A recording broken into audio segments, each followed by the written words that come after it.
السلام علیکم ورحمۃ اللہ۔ ڈاکٹر ذاکر نائک تعارف۔ ڈاکٹر ذاکر عبدالکریم نائک ایک مشہور اسلامی مبلغ، مقرر اور تقابلی مذہب کے ماہر ہیں۔ ان کی پیدائش 18 اکتوبر 1965 کو ممبئی، بھارت میں ہوئی۔ ان کی علمیت، تقاریر اور اسلام کے مختلف پہلوؤں پر تحقیق نے انہیں عالمی شہرت دلائی۔ تعلیمی پس منظر: ڈاکٹر ذاکر عبدالکریم نائک نے ممبئی یونیورسٹی سے MBBS، بیچلر آف میڈیسن اور بیچلر آف سرجری کی ڈگری حاصل کی۔ وہ ایک پیشہ ور ڈاکٹر تھے، لیکن بعد میں انہوں نے اسلامی تعلیمات کو فروغ دینے اور دین کی خدمت کو اپنا مقصد بنا لیا۔ 1991 میں اسلامک ریسرچ فاؤنڈیشن IRF کا قیام۔ 1991 میں ڈاکٹر ذاکر نائک نے اسلامک ریسرچ فاؤنڈیشن IRF کی بنیاد رکھی، جو ایک غیر منافع بخش تنظیم ہے۔ اس تنظیم کا مقصد اسلام کی حقیقی تعلیمات کو عام کرنا اور بین المذاہب مکالمے کو فروغ دینا ہے۔ مناظرے اور تقاریر: ڈاکٹر ذاکر نائک دنیا بھر میں مختلف مذاہب کے علماء کے ساتھ مناظرے کرتے ہیں اور مختلف ممالک میں لیکچرز دیتے ہیں۔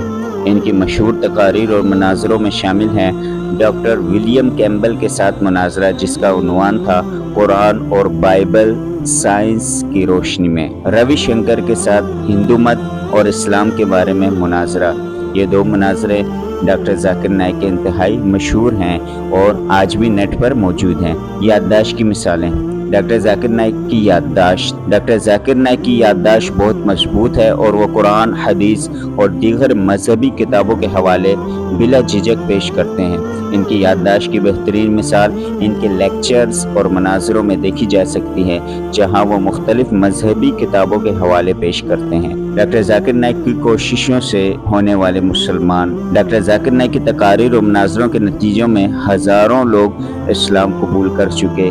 ان کی دلیلوں اور دلائل کی مضبوطی نے کتنے ہی لوگوں کو اسلام کی طرف راغب کیا۔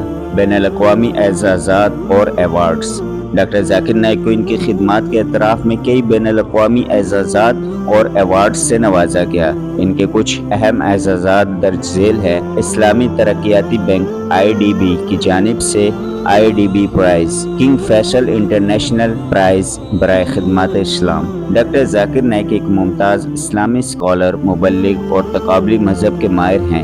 ان کا مقصد بین المذاہب مکالمے کو فروغ دینا، اسلام کی حقیقی تعلیمات کو عام کرنا اور دنیا بھر میں اسلام کے بارے میں غلط فہمیوں کو دور کرنا ہے۔ ان کی محنت، علمیت اور دین کی خدمت کے جذبے نے انہیں عالمی سطح پر ایک معتبر شخصیت بنا دیا ہے۔